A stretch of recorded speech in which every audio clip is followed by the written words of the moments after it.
Hello everyone, welcome back to Tinateach HTML. Today we'll be looking at class attribute, what it does, and the different ways that you can utilize it as well as its properties, okay? You'll also be assigning classes, obviously. Class is a very unanimous concept and you can't escape it regardless. Now let's look at the definition of class. What does it do? Its main job is to allow specific targeting of HTML elements for CSS and JavaScript. Okay, so obviously your whole page, the different elements, the text, the heading, the different sections are not going to have the same style. And how you can give them, each of their unique style is by using class or ID, but we'll get to ID in the next lesson. And you can apply different types of CSS and JavaScript to those elements. So I have some examples here. First, I have a division with the class attribute, very simply class equals and then double quotes or single quotes, but you do have to be consistent in that regard. Div style, and then, whatever content you want to put in here. I have the p tag with class of paragraph. H1 is heading 1. Almost all HTML elements can't have, I think all of them, all of them can have the class attribute, okay? So as I've mentioned before, class attribute can be given to any HTML elements, okay?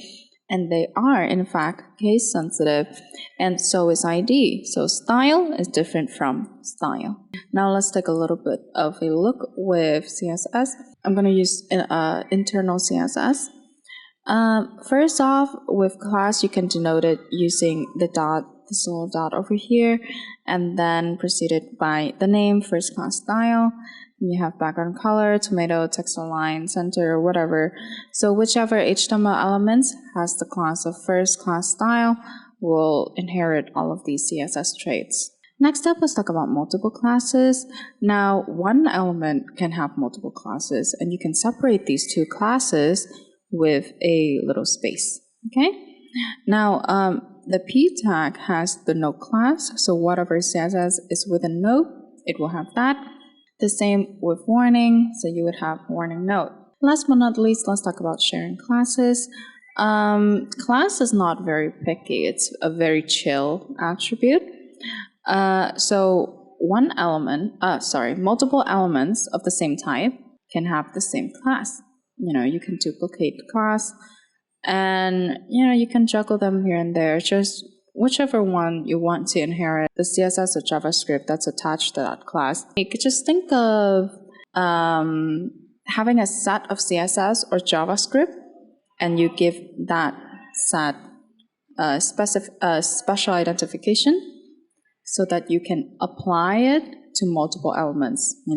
That's the thing with class. They're designed for multiple elements. So within body, I'm gonna have a div with a class of blue color and yellow background. Then I'm gonna make it hello world, okay? Now let's go down here and have a p class blue color, same thing but pink background. Hello internet. Now let's go down here and left has hello universe, just one class, hello universe, and I'm going to copy and paste this a bunch of times. Now let's go to our internal CSS section. Blue color is blue, yellow background color yellow, pink background color pink, hello universe, background color beige, and then color is purple, Border is 1 pixel dash. Let's make it green. Control S to save, and let's see how this works out for us. Okay, so you have hello world, blue color, yellow background, pink background, hello universe. The style is duplicated. Okay, our next topic is going to be looking at the sibling of class ID. Okay, don't forget to like and subscribe. Thank you for watching, and learn today, better tomorrow. Goodbye.